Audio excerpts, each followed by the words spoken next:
Welcome to Prime 9, the countdown show that covers the very best in baseball. Guaranteed to start arguments, not end them. This week, it's the 9 most unique pitching deliveries. Why 9? That's baseball. 9 players, 9 innings, Prime 9. What's that, split? Fastball. Change up. A curveball. Curve or slider? Cutter right there. It's change up. For as many different pitches that there are, I'll take the cutter instead of the slider. there are that many more ways to get them to the plate. You've got the sidearm and the submarine.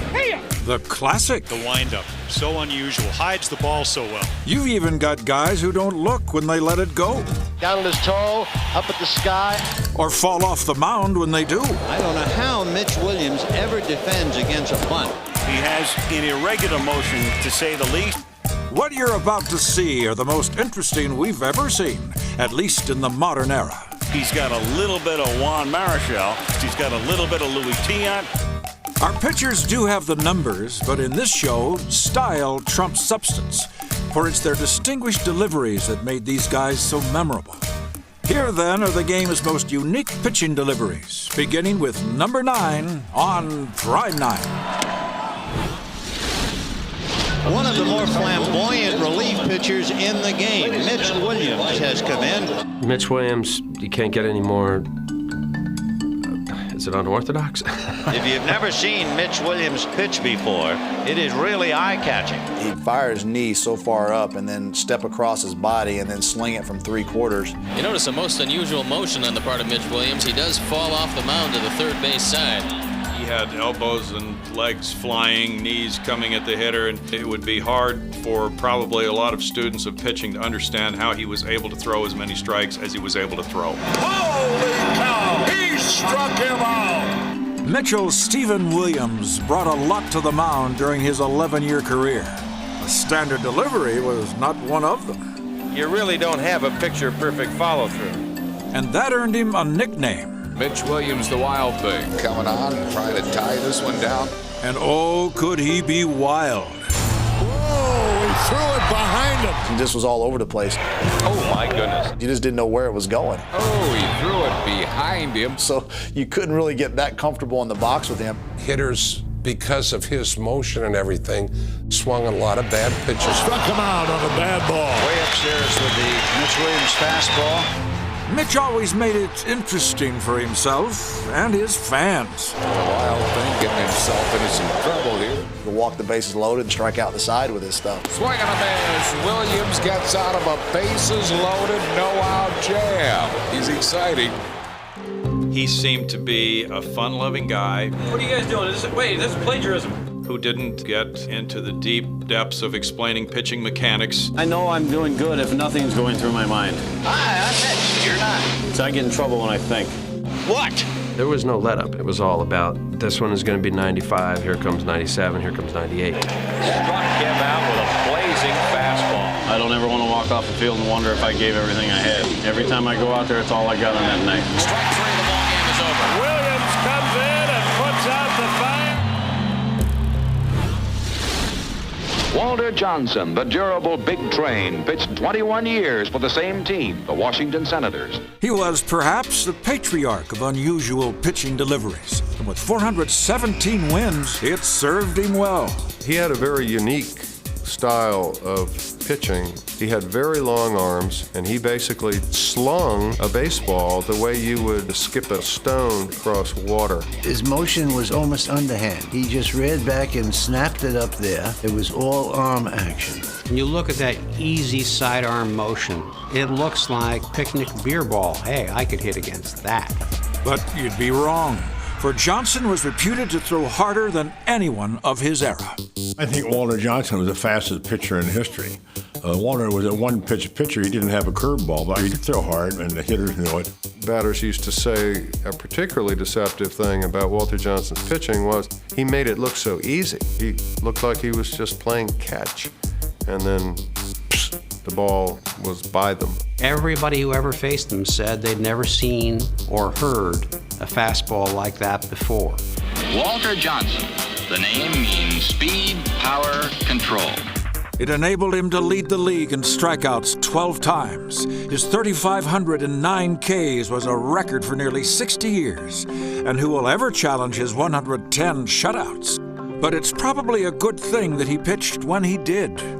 He was considered the greatest pitcher on the planet. But today, I don't think any pitching coach would let him get away with that motion. His contemporaries described his motion as the most beautiful motion in the game. And you can see the results. Johnson stood alone. He was at the top of the heap as far as pitchers was concerned.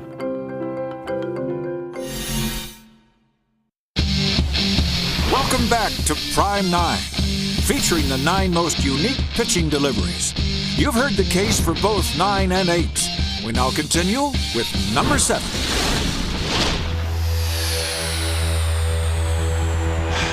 Dontrelle came on the scene, big leg kick. His success is because of his deception. You know, very unorthodox in the sense of hiding the baseball. Got him looking. The D train K's the side. No one saw this train coming. It was in 2003 when this rookie sensation baffled hitters with a delivery that was hard to describe. It's like an erector set gone mad. Swing and a miss. He's throwing shoulders, arms, elbows, knees, feet at you. And I don't know how batters, especially left-handed guys, how they pick up the release point on this guy.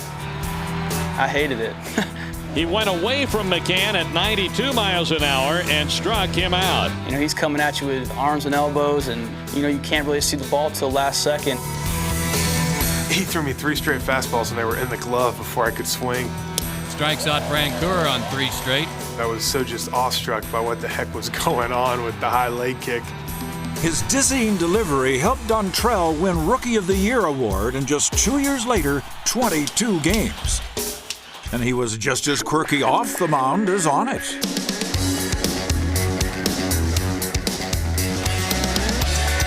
Dontrelle's offbeat approach to pitching and life even won over some of the more old-school baseball minds.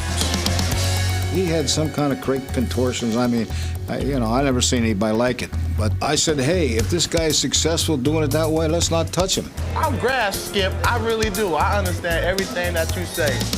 Every time you come to the ballpark to see this guy pitch, he does something that just amazes you. He shocked him. He was very successful, a tremendous competitor, great kid. He brought some charisma to the game. Dontrelle struck him out. Fun to watch with personality, and Dontrelle had it.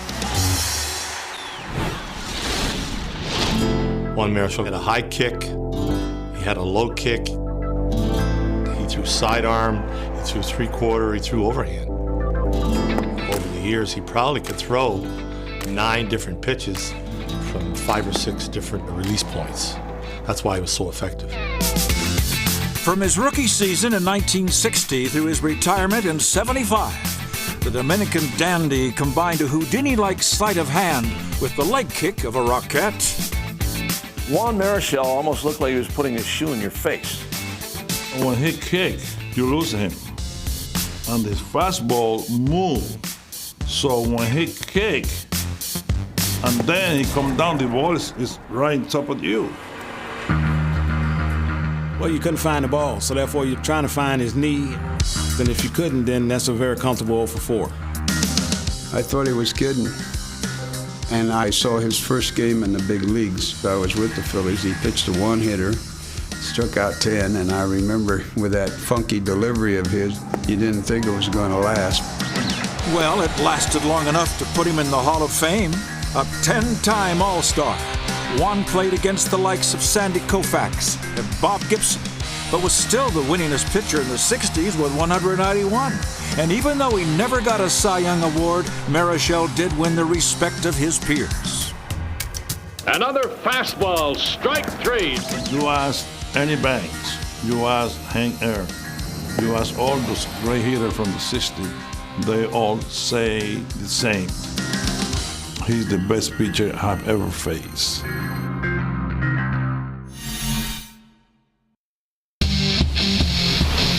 Welcome back to Prime 9, featuring the game's most unique pitching deliveries. Wild Thing and the Big Train got us started, followed by D-Train and the Dominican Dandy, which means it's time for number 5. I don't think anybody has a leg kick like he does. He's very distinctive. You could pick El Duque out from anyone. That high leg kick, very deceptive. Fun to watch and hard to hit. You have to have a little energy to kick as high as he does with that pitching motion. A star in Cuba, Orlando Hernandez defected in 1997 and signed with the Yankees 3 months later. He brought with him an air of mystery as batters tried to unravel the clues to his windup. El Duque had that aura about him, and his delivery was like none other, with that high, almost hesitating leg kick and the way he could hide the ball and his variety of breaking pitches from different angles. It was just a remarkable style to watch. He struck out the side. El Duque was especially effective in postseason play, where he went 9-3 with a 2.55 ERA, and he seemed to be constantly reinventing himself. Hitters just couldn't time him. Not much of a swing from Vaughn. He was fooled. Most hitters try to look for a release point or try to time a pitcher's delivery and look for a window where the ball's going to come out of, and the hitters just couldn't do that because he changed his angles, he changed his delivery. Swung and missed, he struck him out. Once he even changed the way the game was played. Sidearm delivery and a comebacker. There's the good athleticism. He throws the glove to first for the out. The ball was stuck in his glove, and so he threw the entire thing over to get out number 2. What an intelligent play by El Duque. A Yankee for 6 seasons, Orlando was also a key part of the White Sox World Series run in 2005. Here comes El Duque. No matter where he went, his presence on the mound was more than just an appearance. It was an event. Swing and a miss. He ran around on a curveball. What a job of pitching by Orlando Hernandez. After 9 seasons in the majors, time finally caught up with Orlando and he gave in to his age. But for those who faced him, El Duque will be forever young and kicking. Not only was he remarkable stylistically speaking, he had the heart and the guts to go with it.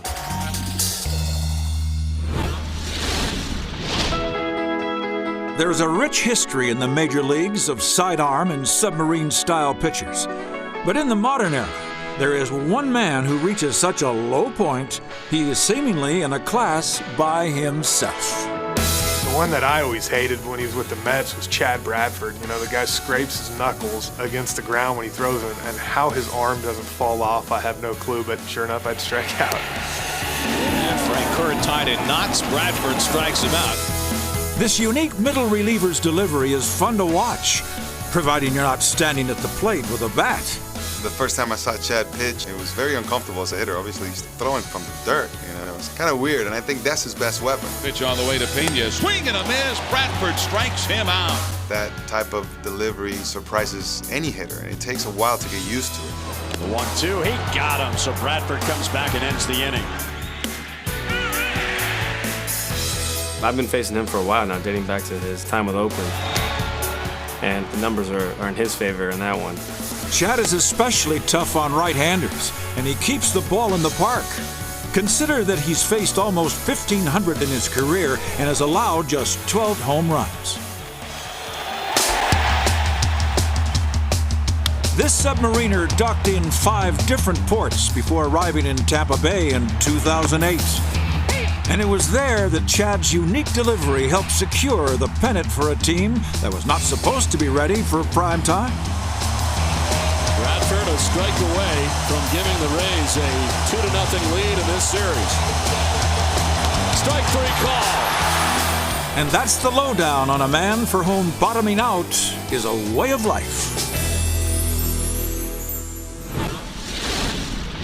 Our third Prime 9 pitcher was always looking up. His delivery was an attention getter to begin with because he would look to the skies. He would start his windup, he would look up at the bill of his cap. You know, it's like, what's he doing? What he was doing was crafting a season that would earn him Rookie of the Year and Cy Young honors as a 20-year-old Dodger phenom in 1981.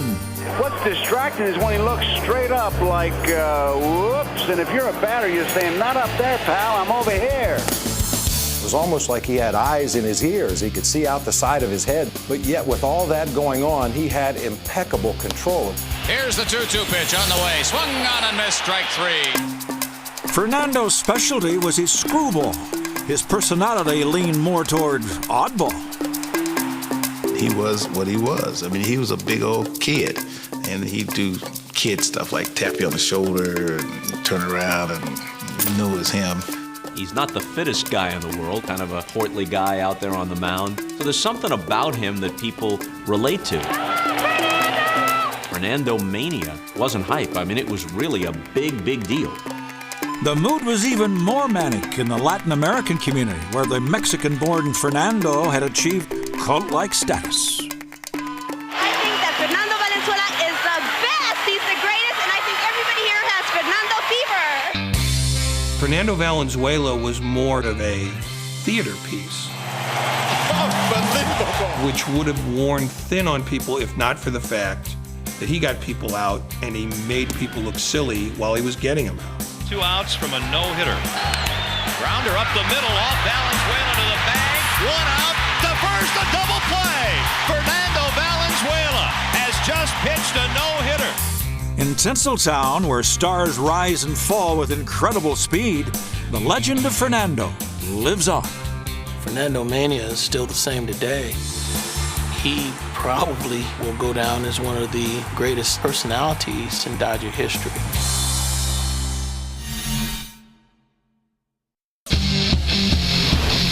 We now return to Prime 9, where this week we're featuring the 9 most unique pitching deliveries. Some are way over the top and some come awfully close to the ground. But they all get the ball to the plate and quite often baffle those with the bat. So now it's time for number 1 and 2, the most unique pitching deliveries we've ever seen. We begin with number 2. Hideo Nomo, the tornado. More like a typhoon, for in 1995 he crossed the Pacific to confound hitters in the States. Hideo Nomo, when he came on the scene, that hesitation and pause for American hitters was unusual enough. You haven't seen Nomo. He has an irregular motion, to say the least. The fact that it was so slow and deliberate, and he would turn all the way around and you could see Nomo and his number on the back of his jersey before he delivered. Williams swings and misses. It was something that we certainly hadn't seen before. And while it was often imitated, it was never duplicated. He comes up like this, puts his hands and stops straight right here. Watch him extend his arms to the apex. And then when he makes a pivot, it's just a straight pivot, turn around like that. Take a look at just how far he torques. Next thing you know, here comes a forkball. Splitter got him. Nomo led the league in strikeouts his rookie year, and corkscrewed his way to almost 900 Ks his first 4 seasons. Not only his mechanic, it was his arm. He was a great arm, and that's why he won Rookie of the Year, and that's why he pitched so good. Hideo Nomo, striking out 17. This guy was pitching. He was really pitching, and we couldn't figure him out. He's allowing 4.77 hits per 9 innings, which is awesome. With his unorthodox delivery and blistering stuff, there were times when Nomo was unhittable, literally. One of the greatest games that Nomo threw was in Colorado. And the funny thing about it was we had a rain delay. We had a 2-hour rain delay before we got started. So all of a sudden, nobody's even on base. He starts pitching from the stretch. I go, what are you doing? Nomo opting to pitch from the stretch. He didn't like the mound after the rain delay. And the guy threw a no-hitter at Coors Field by pitching from the stretch. It was amazing. Hideo Nomo has done what they said could not be done. Not in the Mile High City. He has pitched a no-hitter. He had returned to the windup in his very first game in a Boston uniform in 2001, but the result was the same. And Hideo Nomo is no-hit the Baltimore Orioles. In his Red Sox debut, has pitched the first Red Sox no-hitter in 35 and a half years. I believe that if he had a normal delivery, he still would have been really, really good. But the delivery just enhanced what he was trying to do. He's got a little bit of Juan Marichal. He's got a little bit of Louis Tiant. But there's only one Louis Tiant, and he's at the top of our list.